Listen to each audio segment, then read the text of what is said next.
paranoid CEO couldn't stop loving the maid and forgave a father's sin. The paranoid billionaire CEO couldn't stop loving the maid, then found a letter that changed everything. He had cameras in every hallway, but no one ever saw his heart. He trusted no one, loved no one, until the maid he hired to clean his mansion left a letter on his desk. A letter that carried the name of the man who destroyed his family, her father. Yet, somehow, he still couldn't let her go. The maid, the mansion, and the billionaire's broken heart. The first time Ethan Sinclair saw her, she was scrubbing the marble floor of his penthouse hallway with the quiet intensity of someone trying to erase more than just dirt. It was raining outside, relentlessly so. Thunder cracked against the glass like a warning. The skyline of New York blurred behind the storm, as if the whole world were crying with him. But Ethan didn't cry. He hadn't in 23 years. Not since the night everything he loved was stolen. He walked past her, his leather shoes silent against the imported stone, and yet she flinched, like she felt him, not just heard him. She didn't look up. That struck him. Most people did. They looked, they stared. Some smiled too wide, others held their breath. Billionaire, CEO, tech genius, the kind of man they studied in magazines or followed on late-night gossip shows. Cold, brilliant, unreachable. But she didn't look up, and that intrigued him more than it should have. Her name was Clara James, and the agency said she was temporary staff, cleaning nights while her mother recovered from surgery. College dropout, no red flags, no drama, no danger. That's what the files said. But Ethan had learned the hard way that files lied. People did too. So he watched her, quietly, from cameras, from shadows, from behind tinted glass in the library while she hummed a lullaby to no one and dusted shelves he hadn't touched in years. And slowly, something dangerous began to form in him. Trust. He hadn't trusted anyone since his father's funeral. Since the day his mother lost the family fortune trying to chase back a betrayal. Since the man named Walter James, Clara's father, bamboozled $18 million, 0 cents from Sinclair Holdings, and vanished without a trace. That last name, James, wasn't common enough to ignore, not in his world. So he checked, and checked again. Same man, same bloodline. And yet, she didn't know. She couldn't. The way she looked at his old Steinway in the sitting room, the way her hands shook when she cleaned the photo of his mother on the mantel, Clara wasn't pretending. She was hurting. That made it worse. Because Ethan didn't just want revenge anymore. He wanted answers. He wanted her. It started with silence. It always did. She never asked questions, never lingered, but she returned a forgotten book to the shelf he couldn't reach after his car accident left him with a limp. She placed fresh flowers in the hallway where his sister once painted as a child. She treated his mansion like a home, like it mattered. And then, one night, it happened. He walked in on her playing the old piano. She froze. "I'm sorry," she gasped, standing so fast the stool clattered to the floor. "It was unlocked. I thought no one was home." He said nothing, just stared at her.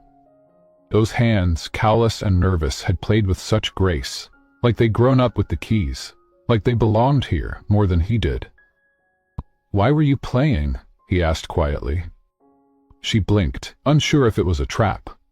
"Chopin, Nocturne in E-flat major." "You learned that where?" "My mom taught me, before things got bad." "Before what got bad?" She hesitated, bit her lip. "My dad. He left, took everything with him." Ethan's breath caught. So she did know, but not what he did, not the real story. He wanted to scream, to throw every headline, every lawsuit in her face. But instead he just nodded, cold, calm, CEO mask locked in place. "You play well," he said. She looked down. "Not well enough," and walked away. That night, he didn't sleep. Instead, he pulled out the letter. The one his mother wrote on her deathbed. The one that said, "Forgive if you can, or the past will chain your future." He thought forgiveness was weakness, But Clara James made him question everything. The next morning, she was gone. No warning, no explanation. Just an envelope on his desk. Inside was a folded piece of stationery, the kind that smelled like lavender and grief. Mr. Sinclair, I didn't know until last night. I found an old clipping in your study while dusting. My father's face, the headline, the dates. I never believed he could be a criminal, but now I understand why. The way you looked at me changed. I'm sorry I brought his shadow into your home, into your heart. I never meant to deceive you. I just wanted to be useful, even if just for a little while. Clara. He read it twice. Then again. By the fourth time, the words blurred. Not from the storm outside, but from the storm inside him. She left before he could tell her. She was the first person in 20 years who made the mansion feel less like a mausoleum and more like a memory worth keeping. And just like that, Ethan Sinclair realized something terrifying. He had finally fallen for someone, and she had walked out the door without even knowing.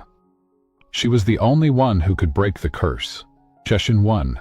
The Trail of Lavender and Lies. The sky over Manhattan was the color of regret, gray, heavy, endless. Ethan Sinclair stood at the top of his glass tower, the city stretching beneath him like a kingdom he no longer cared to rule. His reflection stared back at him in the window, sharp-jawed, silver-haired, with eyes that looked 30 and soul that felt 70. In his hand, he clutched Clara's letter like it was the last fragile string holding together a past he never wanted to face. And she was gone. But the scent of lavender still lingered. On the piano keys, on the sheets of the guest room she never officially stayed in, on the air itself, like her presence had seeped into the walls. And it wasn't just the scent, it was the silence she left behind. The kind that screamed. For a week, Ethan tried to forget. He buried himself in board meetings, pushed out a $400 million 0-cents acquisition without blinking, smiled for cameras at a charity gala he forgot he even sponsored. But behind every calculated move, his mind wandered. Was she safe? Did she blame herself? Did she even know the truth? His truth? Because as much as Clara believed she carried her father's sin, she didn't know what Ethan had done. He hadn't just fired Walter James all those years ago. He'd destroyed him. With purpose, with precision. Because back then, Ethan believed that anyone who betrayed the Sinclair name deserved to be buried beneath it. Now he wasn't so sure. Because Clara didn't resemble a conman's daughter. She resembled the kind of woman who left flowers without expecting thanks. And he'd let her walk away. Until the day Ethan found something she left behind. The lavender envelope. Tucked behind the piano sheet stand, half folded like it had slipped from her journal. He hesitated before opening it. Her handwriting curved softly across the paper. Someday I'll play for someone who listens, not just hears. Someday I'll live in a house that doesn't feel borrowed. Say de blé. Maybe someone will look at me and not see him. He sat down, on the same piano bench, closed his eyes, and for the first time in 23 years, he wept. The next morning, Ethan gave his driver a name and a single instruction. Find Clara James. Don't let her know it's me. 3 days later, she was found in Brooklyn, working the night shift at a nursing home under her mother's maiden name, sleeping on a friend's couch, delivering groceries during the day, taking online classes at night when Wi-Fi allowed. No drama, no vices, just survival. The realization hit Ethan like a gut punch. That she'd never been hiding from him. That she was hiding from herself. Still, he hesitated. What right did he have to barge into her life now? To reveal his name, his motives, his sins? So instead, he made a choice. He went undercover. Not as a CEO, as someone broken. Because for once in his life, he didn't want to be seen as a billionaire or a boss. He wanted to be seen as a man. Day 1. He showed up at the nursing home in a faded hoodie and worn jeans, claiming to be a new volunteer. The director, starstruck at first glance, nodded quickly. "Don't let the residents wander off again," she muttered, distracted by a ringing phone. Ethan smiled politely. Inside, his heart was pounding. Because there, on the far side of the rec room, was Clara. Her hair tied back in a messy braid, her posture tired but graceful. Eating Pride and Prejudice aloud to a woman in a wheelchair who was clutching a stuffed cat. And laughing. God, her laugh. It was the sound that had been missing from his marble halls. Was done. Jordan blinked away, and she noticed him. "You're new," she said casually, adjusting a vase on a windowsill. Ethan forced a shrug. "Just helping out while I figure things out." She nodded, eyes scanning him for more. But he kept his mask in place. "Name's David," he said, the alias sliding out of habit. She smiled, but it didn't reach her eyes. "Clara." He already knew. Week 1. They played chess on breaks. He lost on purpose, until she caught on. "You're not that bad," she teased. He smirked. "Or maybe you're just that good."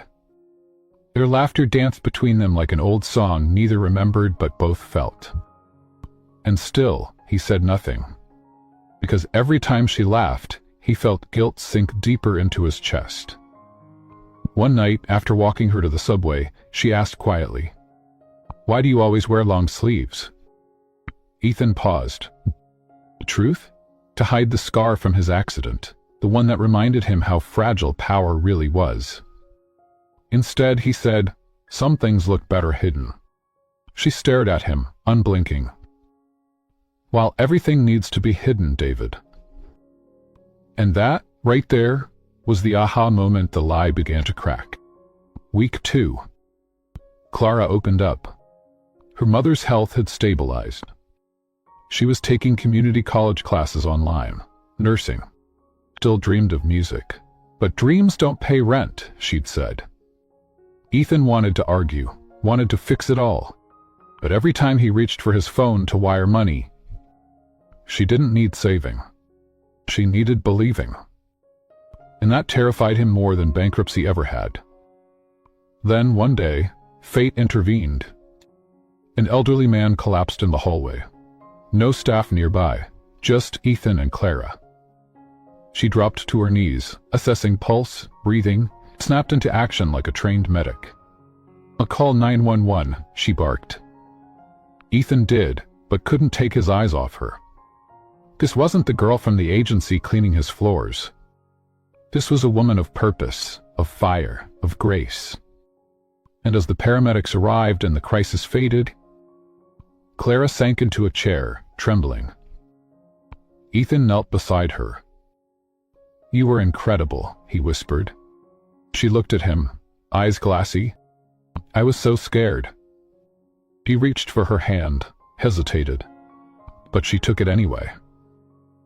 And for the first time, Ethan felt something he hadn't felt in years. Hope. That night, he stood outside her apartment building, torn between telling her everything and disappearing forever. But before he could decide, a voice behind him spoke. "Ethan Sinclair?" He turned. An old man, a cane, sharp eyes. "You're a hard man to track down without security." Ethan stiffened. "Do I know you?" The man nodded slowly. "I knew your father, and Walter James." Ethan's blood ran cold. The man pulled something from his coat. A photo. Faded, torn. Clara, at 5 years old. On her father's lap. And in the background, his mother. "There's more to that story than you think," the man said softly. "And you've just walked into a truth neither of you are ready for. Session 2. The photo, the fire, and the forgotten truth." It had been 24 hours since Ethan held that photograph. And yet the weight of it hadn't left his chest. Clara, 5 years old, cradled in Walter James's arms, her cheeks dusted with birthday cake, eyes wide with innocent joy. But what haunted Ethan wasn't the little girl. It was the blurry woman in the background, his mother, Margaret Sinclair. The woman who once controlled every breath in the Sinclair legacy. The woman who'd sworn Walter James was a liar and a thief. The woman who had driven him out with iron resolve. So why was she in that photo? Why was she smiling? Ethan returned to his penthouse that night, the illusion of peace shattered. He stood in his late mother's library, where every photograph was perfectly arranged, catalogued, curated for legacy. But that photo, the one the old man handed him, wasn't here. Not in any Sinclair album. Not in any press release. Hidden, buried, forgotten.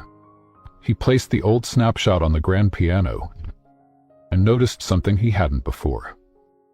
A single candle in the background of the image, shaped like a lavender stem, flickering beside a framed quote.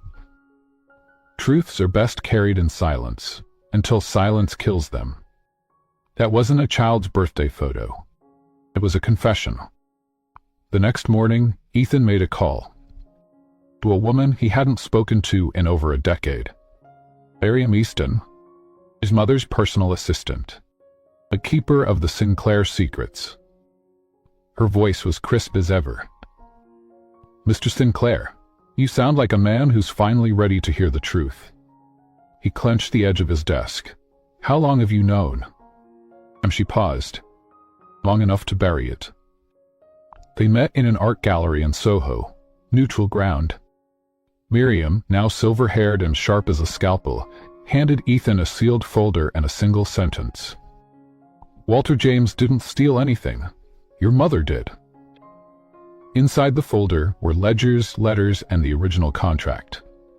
A patent, not for money, for a music therapy technology pioneered by Walter and funded through early Sinclair grants. It was supposed to go to veterans with PTSD. Affordable, accessible. But 1 week before release, Margaret pulled out. Not because it wasn't viable, because it wouldn't be profitable. She took the patent, rebranded it under Sinclair Health Tech, tripled the price, erased Walter's name. When Walter threatened to go public, she leaked documents branding him unstable, claimed he forged signatures, froze his account, and when Ethan, in his mid-20s and desperate to prove himself, took over, he carried out her punishment without blinking, to not knowing the truth. Olivia asked, voice cracking. Miriam looked away. "She was there, the day it happened. She saw your mother slap Walter. She heard the threat. You ever try to drag my name through the mud, I'll bury you so deep, your daughter will forget your face." Nearly dropped the folder. Everything inside him rebelled.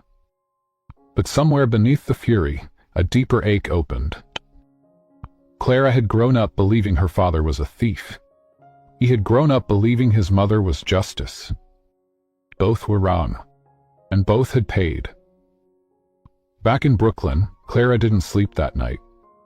Not because of the nursing home or the sirens outside her window, but because of the man named David. Something didn't add up. His hands, too precise for a construction worker. His knowledge, too deep for someone figuring things out. His eyes haunted, but not lost. He asked too few questions, listened too carefully. And tonight, when she mentioned her father's name in passing, David had flinched. Clara pulled the dusty box from the closet. Letters from her childhood, scraps her mother couldn't bring herself to throw away. And there it was. A torn photo. The same one Ethan had. But hers had one more corner intact.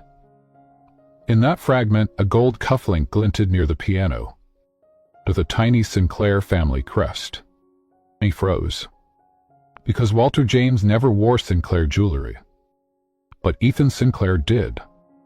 And suddenly, the pieces fell into place. The next day at the nursing home, Clara didn't smile. She watched Ethan, David, from across the room. He handed a cup of tea to Mrs. Randall with that same practiced gentleness, but something had changed in his posture. His shoulders carried weight now, His hands trembled when he thought no one noticed. She waited until lunch break, then cornered him in the courtyard. "You ever play chess with someone who already knows how the game ends?" she asked quietly. Ethan stiffened. "Depends on the player." She walked closer, her voice like cut glass. "Father wore Goodwill sweaters, never gold cufflinks." He said nothing. "And no volunteer from Queens knows how to quote Satie in French." Still silence. Finally, she pulled the torn photo from her jacket. "Tell me the truth, Ethan." And for the first time, he did. He told her everything. About the letter, the search, the disguise, about the photograph that changed everything, about the lie he lived, and the truth he buried. But Clara didn't interrupt. She stood there, arms crossed, jaw tight, but tears welling in her eyes. When he finished, she whispered, "I should told me the truth the first day. I might have hated you. But no. Now I just pity you." And she walked away. That night, Ethan sat alone in his penthouse again. The city outside buzzed with parties and power. But inside, nothing but echoes. He thought of her final words. And then of Walter James, a man he never really knew, a man he wronged because it was easier than questioning the woman who raised him. The lavender candle burned low beside the piano. And with a shaking hand, Ethan opened his laptop. He was going to make it right. Even if it cost him everything. Session 3. The lawsuit, the letter, and the lavender candle. The lavender candle had nearly burned to the bottom when Ethan made the call. Not to a lawyer. Not to the board. But to his godfather, Judge Harold Grant. A man of law, a man of principles. A man who once whispered to him at his mother's funeral. Margaret Sinclair built empires, but some of it was smoke. That night, Ethan asked the question he should have asked 10 years ago. "Horrible, if I gave you documents proving Sinclair Corp stole a patent, hid the truth, and ruined an innocent man, could we undo it?" The line was silent. Then came the answer. "But we can unbury it." The next morning, Ethan submitted the first of many documents. An internal audit. A personal confession. A formal apology drafted to the James family and their legal team, if Clara even had one. He called it Restoration Protocol. The board called it insanity. "We're worth $7,300,000,000, 0 cents, Ethan," barked Dominic Voss, his COO. "You want to voluntarily hand over legacy assets to a woman with a flower shop and a box of—" "She has the truth," Ethan said calmly. "She has emotions. We have lawyers." "No, Ethan," corrected Will. "We have skeletons, and if she opens that closet, half this city burns." Meanwhile in Brooklyn, Clara lit a lavender candle of her own. Not for peace. For clarity. She had Ethan's confession, but not his motives. And the photo? The one that now sat on her windowsill? It still whispered a question she couldn't ignore. Why did your mother lie? Why did my father stay silent? And why now? Why, after all these years, did Ethan suddenly care? She turned to her old typewriter, the one her father gave her when she was 12. With its chipped keys and uneven ink, it still worked better than any fancy MacBook. She typed 3 words on a fresh page. "I forgive nothing." Then underneath, "But I will listen." By that afternoon, a lawsuit had been filed. Not by Clara, but by the estate of Walter James, through a pro bono legal nonprofit that had, quietly, followed his story for years. Turns out Walter hadn't vanished entirely. Until now. It began simply. "The man who once called me a thief? One day, you'll find this. When you do, I hope you ask not for forgiveness, but for understanding." The letter was emotional, broken in places, but one line echoed louder than the rest. "I didn't fight back. Not because I was guilty. but because I was tired, and because I didn't want my daughter to grow up in courtrooms. Clara held that page to her chest and wept for the third time in 20 years. Not because of what was lost, but because even in disgrace, her father still protected her. Ethan read the letter 5 times. Then he made his choice. The next morning, he called a press conference. Not to spin, not to deflect, but to confess. Live. The room was packed with reporters and half of Wall Street. Ethan Sinclair stood behind a dark oak podium in a tailored suit that looked more like armor than fabric. He cleared his throat. And then he told them everything. About the patent, the theft, the lavender candle, his mother, the photo, Clara. And then the sentence that stunned the room into silence. Uncle's fortune was built in part on a lie, and I'm not here to protect it. I'm here to dismantle the parts of Sinclair Corp that were born in shadow and rebuild what can be saved in light. A woman in the front row dropped her pen. A man from CNBS mouthed, "He's lost it." But Ethan didn't. He announced full reparations to the James estate, public access to the original technology, and Clara's name, not as a victim, but as a co-beneficiary of the new foundation in her father's name, the Walter James Institute for Ethical Innovation. Later that night, Clara sat across from Ethan at the old cafe they once called Neutral Ground. She didn't touch her tea. "You didn't have to do all that," she said. "I did," he replied, "because I can't undo what was done, but I can stop pretending none of it mattered." She nodded slowly, then reached into her bag, pulled out a letter. Not the one from her father, one she wrote herself hours before the lawsuit was filed. She slid it across the table. Open it." It read, "Dear Ethan, you broke my heart before you even knew it was yours to hold.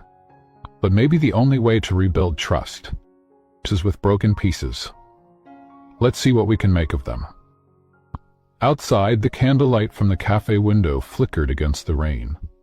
2 lavender flames. In Brooklyn. 1 in Manhattan, burning slowly. But no longer in silence. Mission 4. The gala, the ghost, and the glass slipper. The gala was not Clara's idea. It was a board member's. A rebranding opportunity, they called it, to show the world Sinclair Corp has evolved. But to Clara, it felt like being dressed in silk and shoved into a glass house built by ghosts. She had spent her entire adult life avoiding ballrooms like this, rooms where women like her were invisible unless they carried silver trays or apology letters. Now she stood at the grand entrance of the Sinclair Legacy Gala, wearing her mother's sapphire pendant, a borrowed gown that clung too tightly, and a spine full of questions. The theme of the evening? Rebuilding with grace. Clara almost laughed when she read it. Grace was never the currency in rooms like this. Inside the ballroom, chandeliers the size of minivans glittered like judgment. Cameras flashed, flutes clinked, and the scent of money was masked, poorly, by designer colognes and artificial vanilla. Clara's entrance was quiet, but not unnoticed. Whispers danced behind her back, like wind through tall grass. "Uh-huh," he asked. "The James girl. She sued them, and now she's here? Sinclair's pet project? By Sinclair's redemption." She walked through them like a ghost returning to the house that buried her family. But then she saw him. Ethan on, standing at the center of the marble floor, under a cascade of golden lights. No tux, no pretense, just a charcoal suit and a lavender pocket square. He looked exhausted, but grounded. Their eyes met. And for the first time in 10 years, the world fell quiet around them. "Clara," he said as she approached, "you came." "Still not sure why?" she replied, half smiling. "Because you're brave. Or curious. Or both." She tilted her head. "You always did know how to package pain into pretty sentences." He nodded. He deserved that. But before she could leave, he extended his hand, not to shake, but to offer a dance. A single dance. She hesitated. The room was watching. But then she remembered her father's words, scribbled in the margins of an old journal. Let them look. You were never meant to blend in with shadows.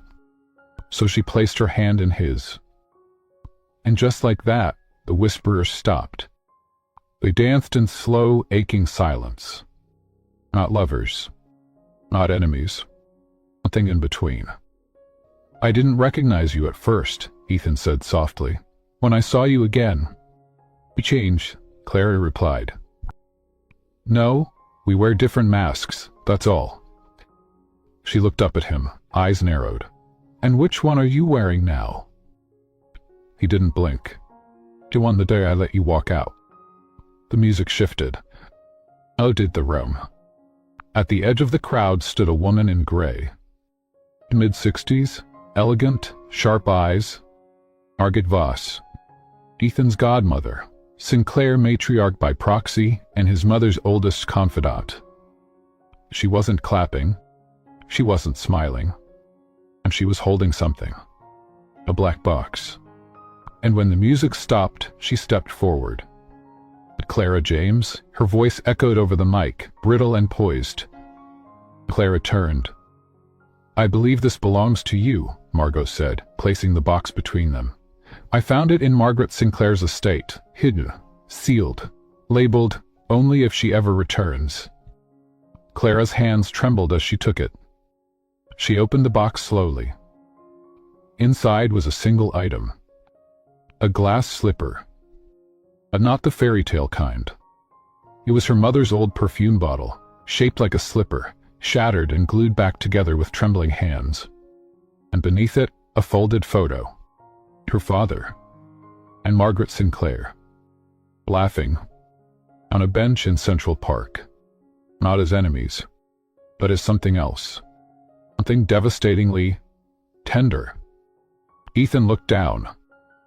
I didn't know, he whispered. I swear to you, Clara, I didn't know they were.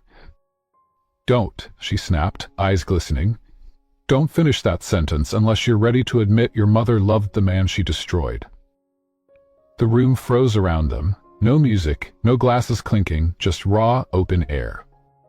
Why would she do it? Clara's voice cracked. Why smile with him and then ruin him? I don't know, Ethan said. But I will find out. I owe you that. She shook her head. You owe it to him, and to yourself. Later that night, Clara slipped out the side door of the ballroom. The glass slipper box clutched tightly to her chest. She didn't look back. But she didn't leave angry. Not this time. Because now, she had a piece of the puzzle no one could take. A ghost. A photo. And a bottle that still smelled like lavender and regret. Back in the ballroom, Ethan stood alone. A journalist approached. Mr. Sinclair, any comment on the scene? Ethan glanced at the door Clara had just disappeared through. Then turned to the journalist with a weary smile. And she'd walked through fire to get here. And if we're lucky, she might light the way forward. Mission 5. The vault, the video, and the velvet box. Sleep that night. She sat on the edge of her bathtub, the shattered glass slipper bottle beside her on the porcelain sink, like an echo from a fairy tale gone wrong. Her father's voice, his laugh, rang in her ears from that photo. His arm around Margaret Sinclair. The tenderness. The betrayal. She lit one of her lavender candles, the last of her mother's old stock, and stared at the flame until dawn kissed the edge of her window. And then she called the only person who might still have answers. Mr. Bellamy, she whispered into the phone. You still have access to the Sinclair vault? A beat. Clara, are you sure you want to go there? No, she said honestly, but I think it's time we open the door. The Sinclair vault wasn't a metaphor. It was real. Tucked beneath the family's private estate on Long Island, a temperature-controlled archive of everything they never wanted the world to see. Legal papers, private journals, locked safes, destroyed drafts, and footage. So much footage. Clara hadn't stepped foot on Sinclair property since the lawsuit. But Ethan met her at the gate. Blouse. He wore jeans and an old leather jacket, more like the boy she once kissed in a bookstore aisle than the CEO who signed million-dollar deals with a pen that had once belonged to Churchill. "You don't have to do this," he said. She met his gaze. "Yes, I do." The vault's steel door hissed open after a scan, 2 codes, and a thumbprint. The lights flickered on slowly, revealing shelves that stretched along the stone walls like a private museum of corporate power and buried guilt. It was cold, but Clara was colder. They walked in silence until Bellamy led them to section M Sinclair/sub 13. The row labeled Margaret, private, not to be touched. There, wedged between 2 1990s merger tapes, was a velvet box. Deep burgundy, laced with golden thread. Clara pulled it down gently. Her heart pounded like it was trying to claw its way out of her chest. Inside, a camcorder tape, marked only with a date, November 13th, 1997, the day before her father's final trial. The day Margaret Sinclair publicly severed all ties with James & Co. Ethan recognized the date too. His breath hitched. "Where's a projector in the back?" Bellamy said, somber. Clara clutched the box like a sacred relic. He followed Bellamy into the private viewing room. No windows, just a screen, 2 old velvet chairs, and 1,000 unspoken fears.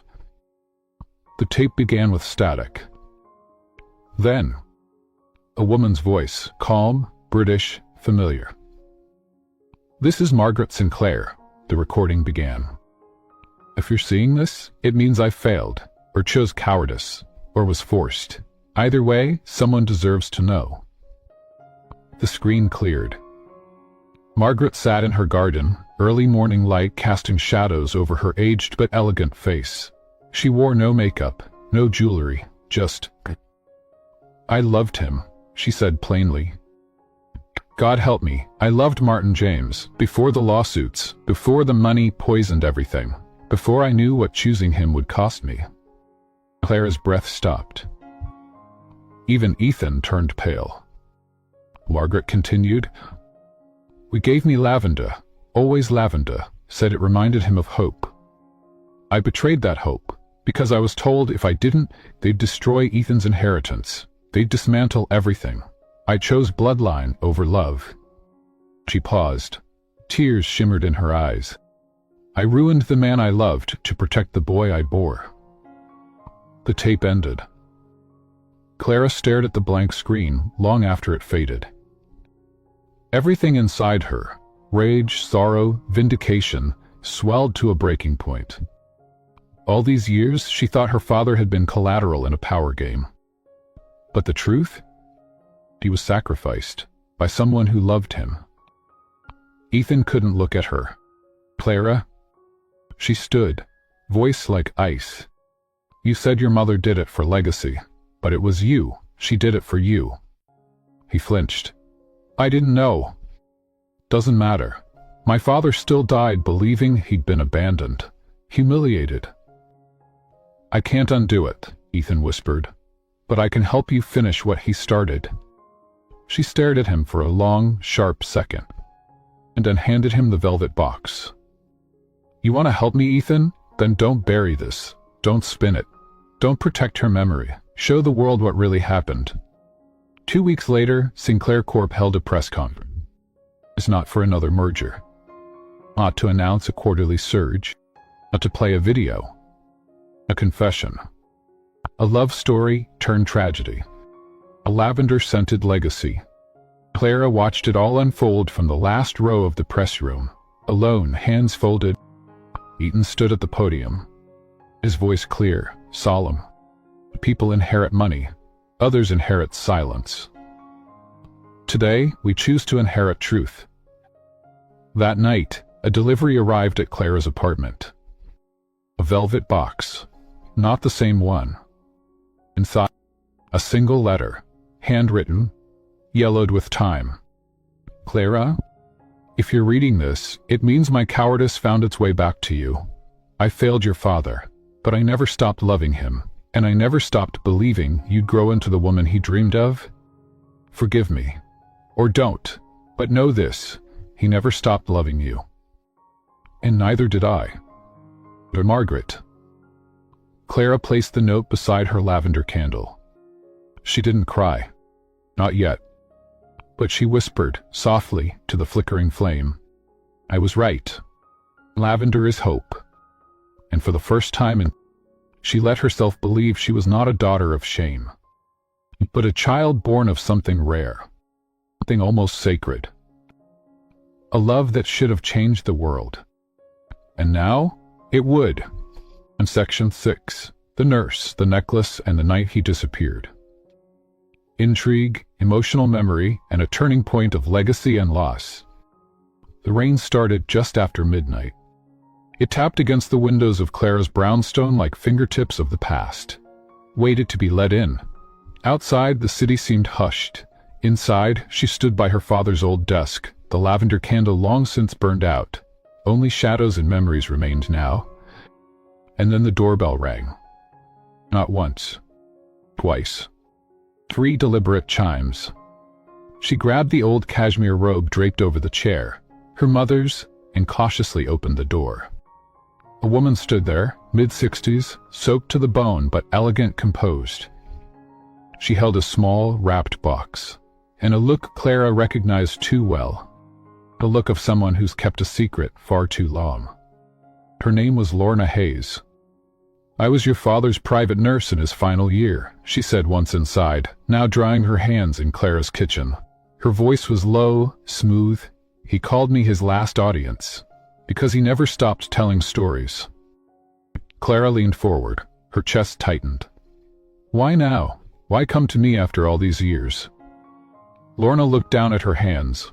Because I saw the press conference, and because he made me promise to deliver something if the truth ever came out. She slid the box across the table. Clara hesitated, then unwrapped it. Inside, a necklace. Simple, elegant. Gold chain with a teardrop-shaped lavender stone. Clara's fingers trembled as she picked it up. I've seen this, she whispered. In pictures. He gave it to my mother. Lorna nodded. And he kept it. Even after she died, said it reminded him that love, real love, leaves something behind. But that wasn't all. Folded beneath the velvet lining was a note. In her father's handwriting. She'll know when the time is right. And if she doesn't, the nurse will. Clara looked up, heart pounding. Lorna, what am I not seeing? And that's when the story began to unravel. One night, Lorna said, November 14, 1997, Martin James asked to be left alone in the penthouse for a few hours. He claimed he had documents to finish before the final deposition. But when she returned just before dawn, he was gone. Not just gone, vanished. No trace, no camera footage, no note. Only the necklace, left on his pillow. The police declared him missing for 72 hours. When he was found, he was lying unconscious in a burned-down storage house outside Queens. He claimed amnesia from smoke inhalation. Everyone believed it. Except Lorna. He wasn't confused when I found him, she said quietly. He was heartbroken, like he had chosen to walk away from everything, and then changed his mind. Clara's blood ran cold. What do you mean, chosen? Lorna exhaled slowly. I think someone asked him to disappear, to protect you. That night changed everything. The day after Martin was found, he dropped the case, walked away from the billion-dollar settlement, took a quiet plea deal for... The world assumed guilt. But what if it wasn't guilt? What if it was protection? Clara's hands were shaking now. She rose, pacing the kitchen. He left the necklace like it was a goodbye. Lorna nodded. And when I asked him, he said, I had to vanish to protect the only thing I had left of her. Clara froze. You, Lorna said gently. He meant you. Later that night, Clara stared out at the city skyline, the necklace clasped around her neck. A small part of her had always believed her father had given up. But what if he hadn't? What if he had sacrificed everything to protect her from something? But from what? The answer came from the past, in form of a storage receipt. Tucked inside the box, just traced to Olivia's suite. Olivia is 1997. Under the alias M. Hartley, her father's mother's maiden name. Clara's pulse quickened. She remembered that place. It was a run-down Catholic medical shelter where her mother once volunteered. A place Clara hadn't visited in 25 years. The next morning, she went. St. Elena's had long since closed. Now it was a dusty hall rented out to artists and nonprofits. But the basement? Still locked. Still bearing the same rusted red cross on the iron gate. She bribed the caretaker for access. Inside, rows of sealed cabinets, old medical files, and filing drawers labeled. But then she found it. A drawer marked 1997/neonatal/JF. Clara pulled it open and froze. Inside, a file labeled Infant Charlotte F. James. She blinked, then pulled the file out. Her stomach dropped. The file wasn't about her. It was about a twin, born premature, transferred for emergency care. The record ended there. No adoption, no death certificate, just gone. Clara staggered back, heart in her throat. Her mother never told her. Her father kept it hidden. All these years she'd mourned the loss of her father. But now, was she missing a sister? She raced out of the orphan wing as if the walls themselves were caving in. One phrase from the medical notes burned into her mind. Infant transported under donor identity S.L. Hargrove for private adoption. Clara knew that name. Her mother once whispered it in a dreamlike voice years ago. She looked like lavender and light, just like my little Sienna. Sienna, her lost twin? That night, Clara returned home to find an envelope slipped under her door. No return address. Inside, a photo. 2 baby girls, side by side, wrapped in the same lavender blankets. And a note. Only one of you was meant to survive, but the world is cruel to those who shine too bright. Clara's knees buckled. Suddenly, everything was shifting. The trial. The video.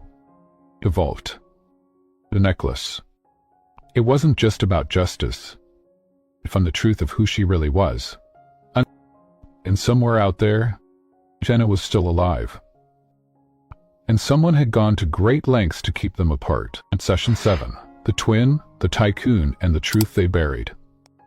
Revelation, reunion, and the dark hands behind the legacy. The storm outside Clara's window had turned biblical. Thunder cracked like bone in the distance, as if the sky itself were groaning beneath the weight of truths too long buried. She couldn't sleep. Not after what she had found. The twin. Jenna? A name that sounded like home, a memory she never knew she had. Clara had replayed the photo 1,000 times in her mind. The 2 infants, nestled in matching lavender blankets, their features nearly identical. The handwriting on the back chilled her. Only one was meant to survive. Why would anyone want to erase her sister? And more importantly, who? The next morning, Clara made her way to an address she'd found scribbled on the inside flap of the orphan file. S.L. Hargrove Holdings, Upper East Side, 72nd and Madison. It was a limestone building tucked behind a marble columned facade, elegant and cold like the men who ruled Wall Street in its golden age. A private investment firm. But Clara wasn't here for stocks. She was here for blood. At the front desk, she hesitated. I'm looking for information on a woman named Sienna Hargrove. She may have been adopted through your founder's estate. Back in 1997, the receptionist narrowed her eyes. I'm sorry, but our client records are private.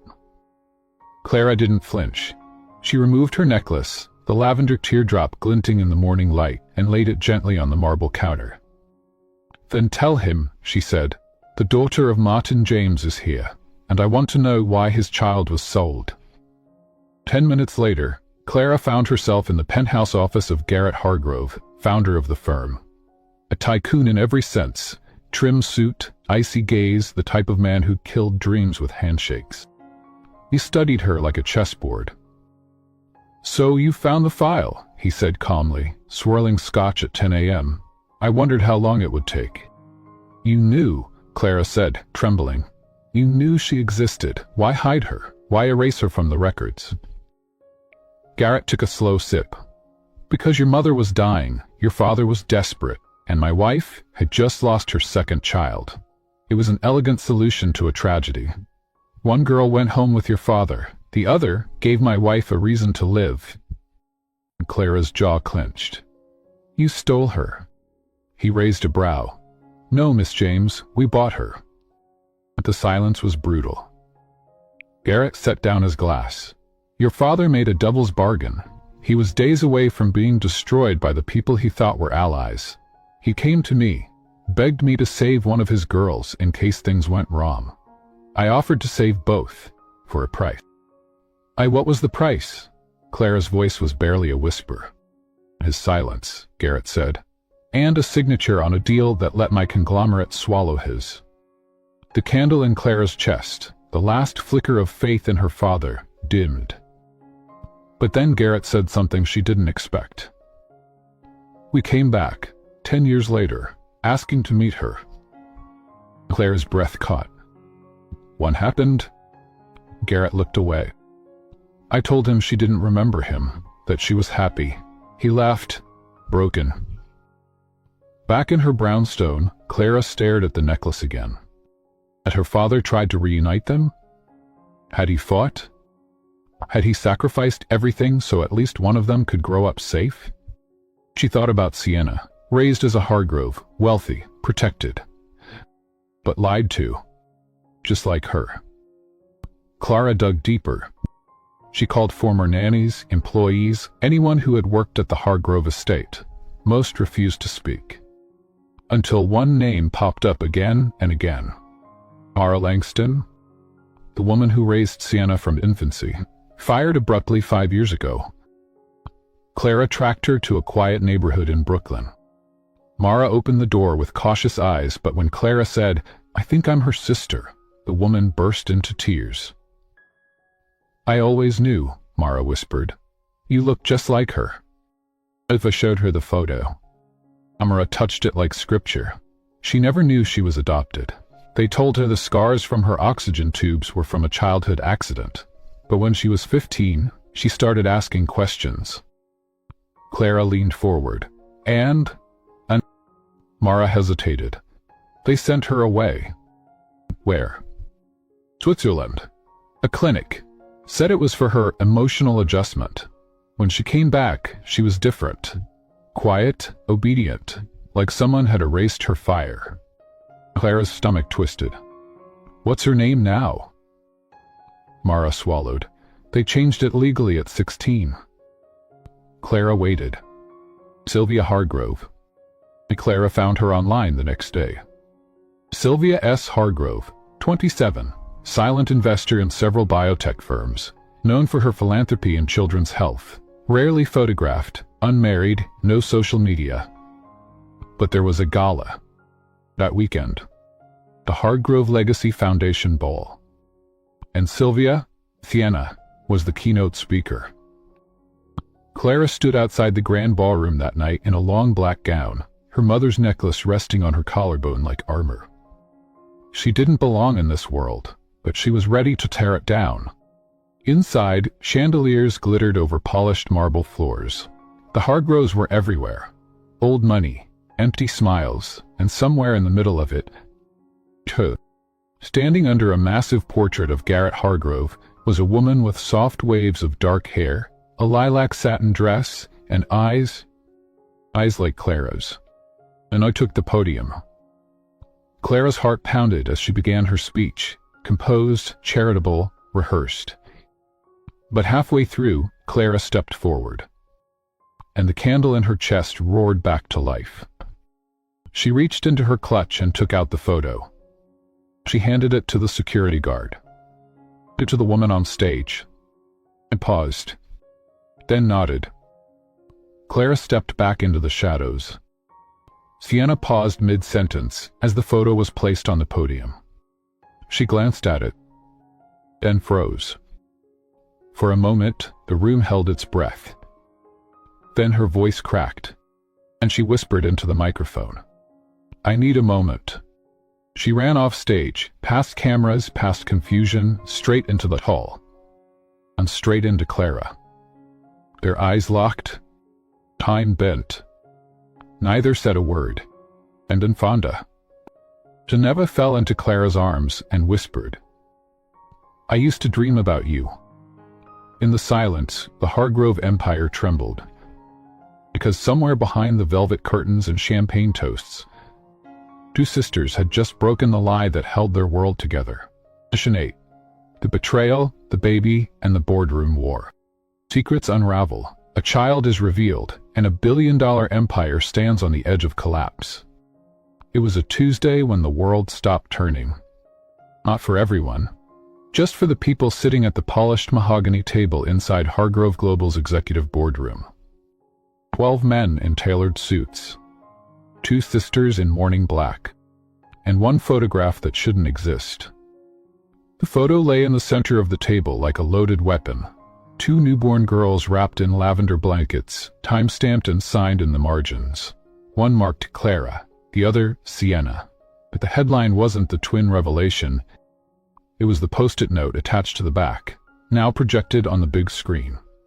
One child sold, one child saved, both now dangerous.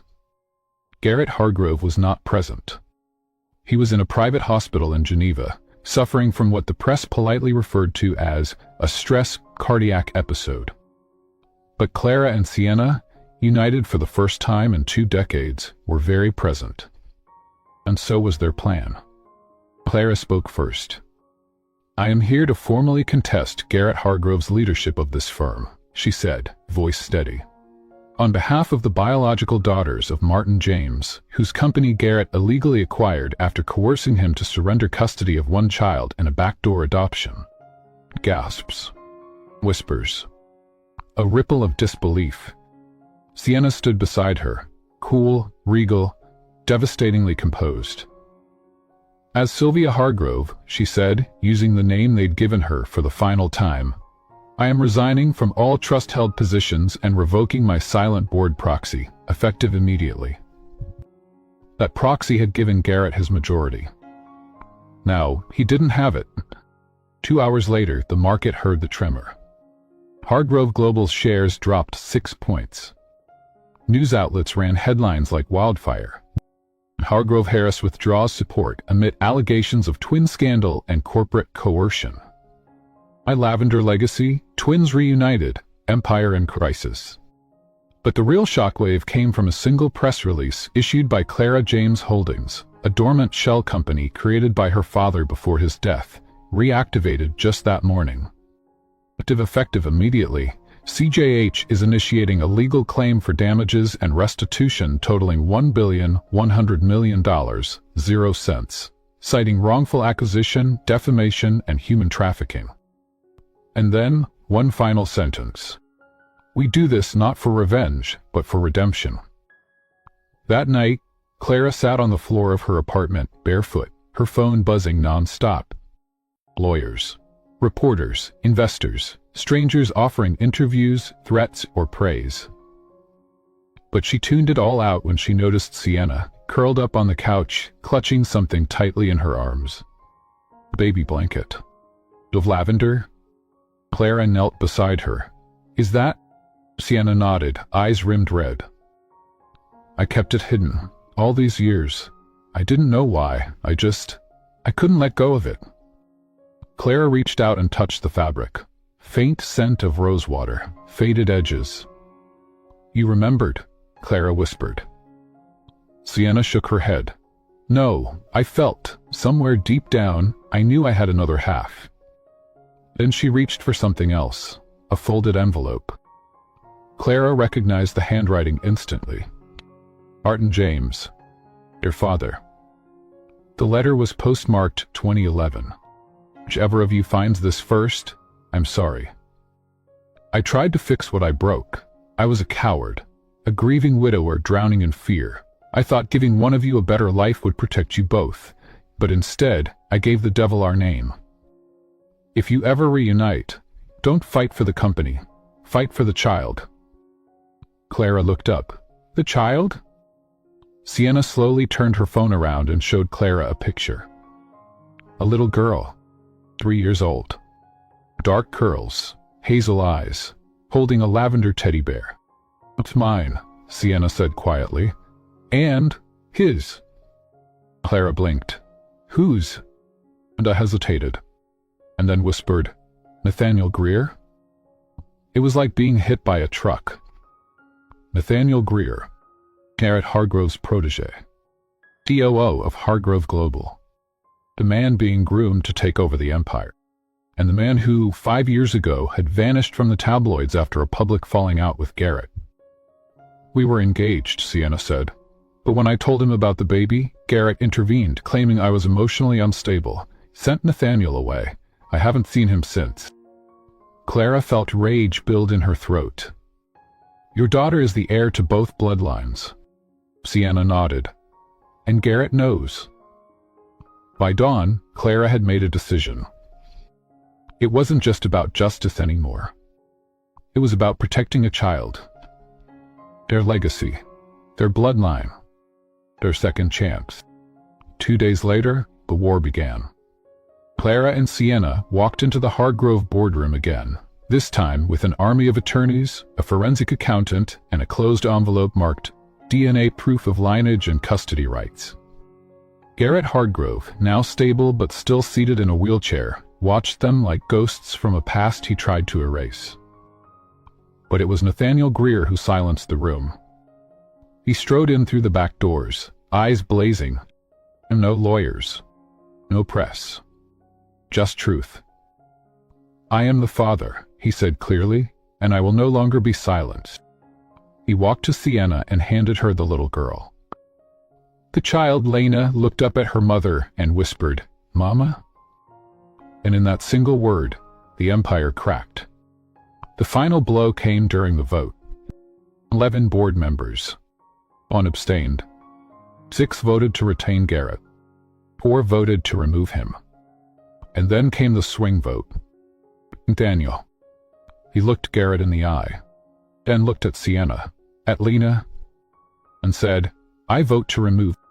Garrett Hargrove was escorted out of the company he built on secrets. Clara and Sienna didn't celebrate. They just held each other, and the little girl between them. Because this wasn't victory. It was restoration. Mission 9. The will, the wound, and the woman in the mirror. Hidden will. An old wound reopened, and a woman finally faces the truth about who she's become, and who she still wants to be.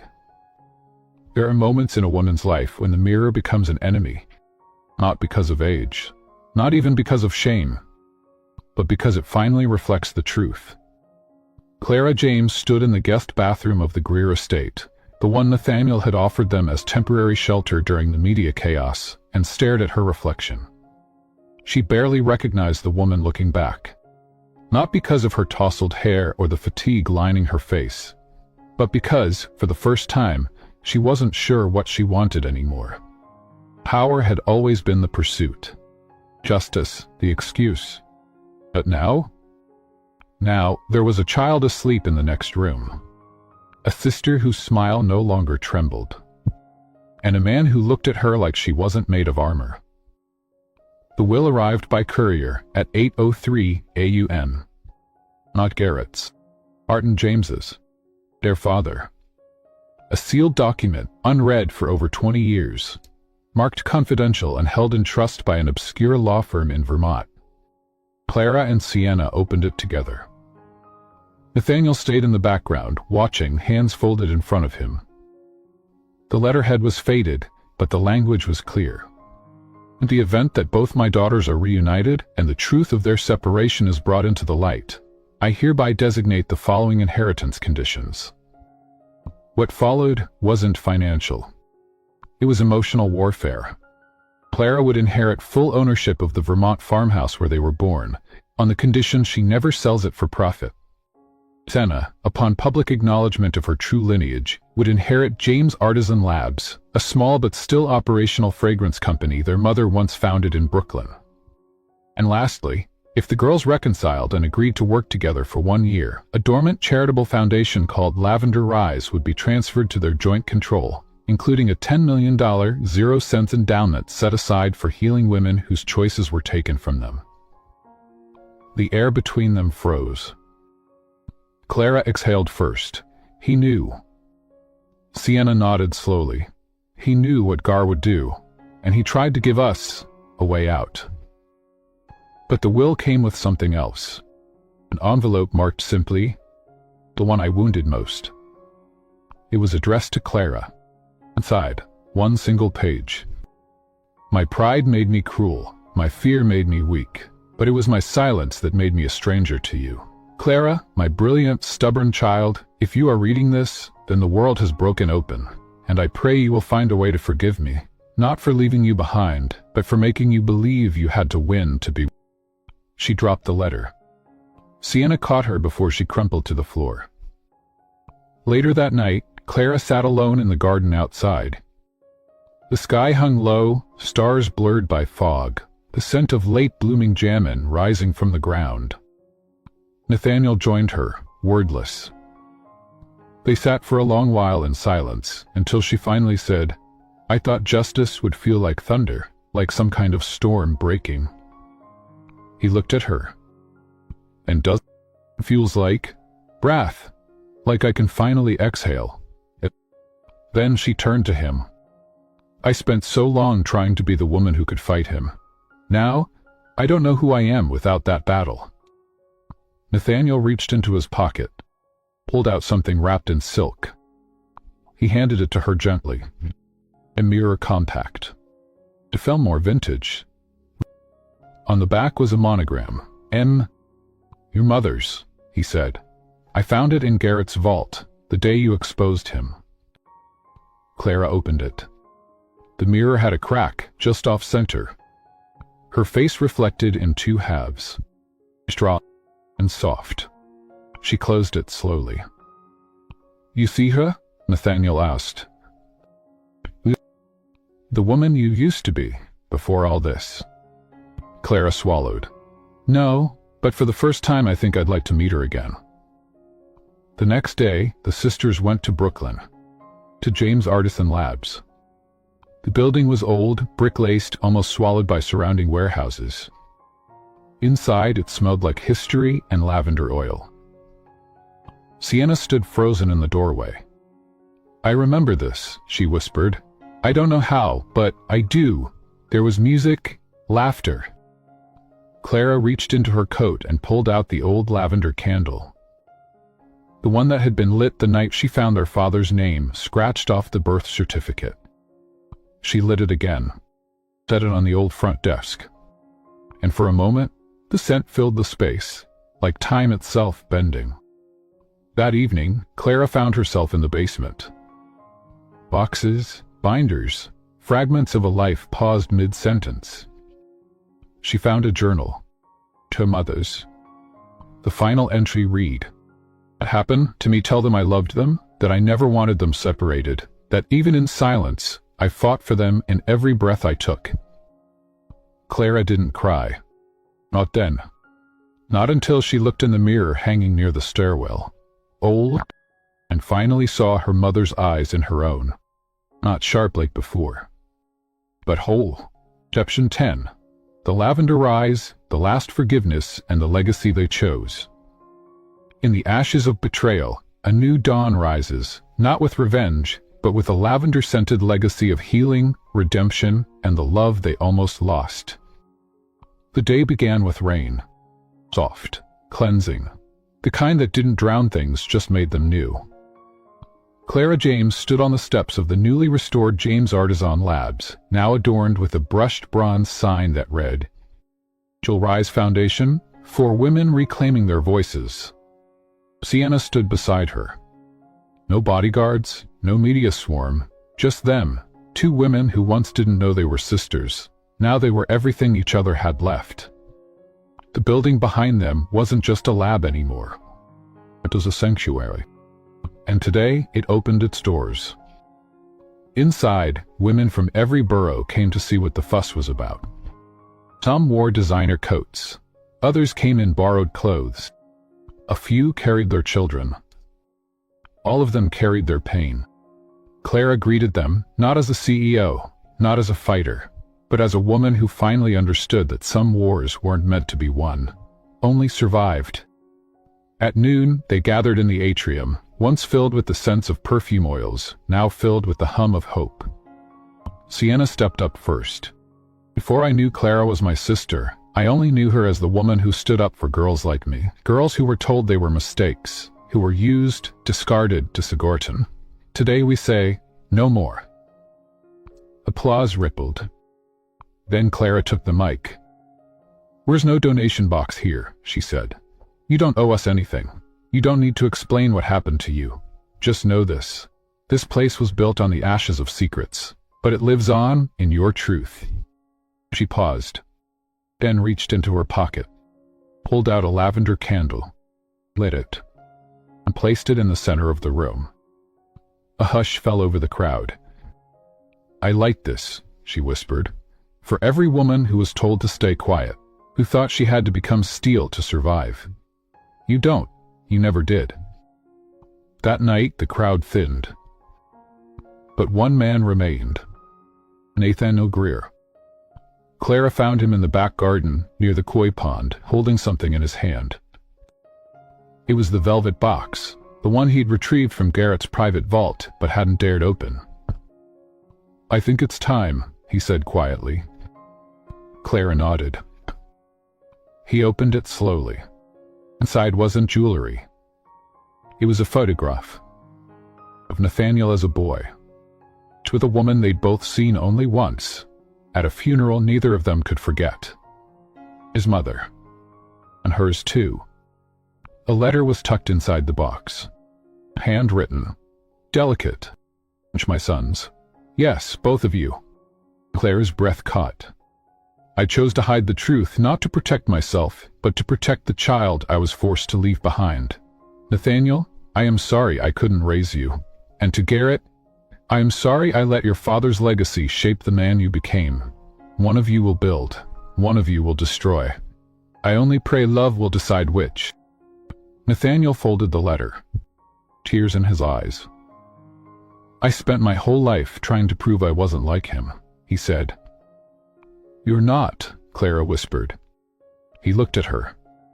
"I was scared I'd love you like he loved my mother, obsessively, possessively, dangerously, so I pushed you away." Clara shook her head. "You loved me the only way you knew how, but now we know better." I took her hand. "The first time," he said, "I want to choose a life I'm not afraid of." Weeks passed. The media storm quieted. Garrett James was indicted on 7 counts, corporate sabotage, conspiracy. But Clara declined to press further civil charges. "I don't want another courtroom," she told the press. "I want a world where women don't have to beg to be believed." The Lavender Rise Foundation gained traction and flew in from across the country to volunteer, to share, to heal. And one afternoon, while filing documents, Sienna found something curious in their mother's journal. A pressed flower. Lavender. And beneath it, a name written in cursive. Evelyn. Clara stared at it. "Her name," Sienna said. Clara replied, "But maybe the name she wanted us to remember her by. Evelyn James. A woman silent by history. Now reborn through every woman who walked through their doors." Spring came early that year. The grand reopening of the Vermont farmhouse, now a retreat center for survivors and their families, was set for April 15. On opening day, Clara stood by the old swing set. The same one she remembered from childhood dreams she used to dismiss as fantasy. Only now, they were memories. Sienna joined her, carrying a frame. It was the mirror compact, the one with their mother's initials. Restored, unbroken. They hung it in the farmhouse foyer, so every woman who entered would see her reflection. Not cracked, not divided, just whole. That night, under a sky full of stars, Clara and Nathaniel sat on the porch. He reached into his jacket and pulled out a new velvet box. Smaller, lighter. She laughed softly. You just can't resist boxes, can you? He opened it. The ring. Simple, elegant. The center was a small lavender gem amethyst. And more secrets, he said. Your revenge, she replied. He smiled. Us. She nodded. Just us. He slipped the ring onto her finger. And for the first time since she was a girl clutching an unlabeled candle, Clara James felt something bloom inside her that had long been buried. Beast, the lavender rise. In the end, the lavender rise wasn't about revenge. It wasn't about tearing down the man who broke her. It was about building something stronger out of the very pain he caused. Clara James chose healing over hate. But she could have buried Garrett James in lawsuits. But instead, she chose to lift other women from the shadows. She chose legacy over war. She reclaimed her power not by screaming louder, but by lighting a single candle and saying, "You don't have to be perfect. You just have to keep going. Your story isn't over. Even in betrayal, you can rewrite the ending." Sisterhood heals. Sometimes family isn't by blood, but by shared survival. Legacy isn't what you leave behind, it's who you choose to rise with. Real love doesn't rescue you, it stands beside you as you rescue yourself. To you, the woman watching this, if you've ever been silenced, dismissed, overlooked, if you've ever loved someone who forgot your worth, let this story remind you, you are not too broken to begin again. You are not too old to be chosen. And you are never too far gone to light someone else's path. Comment below. What part of Clara's story spoke to your soul? Like if you believe in second chances. Share this story with a sister, a daughter, a friend, someone who needs to know they're not alone. Subscribe for more true stories of redemption, power, and love that defies the odds. Together, let's turn pain into purpose and legacy into light.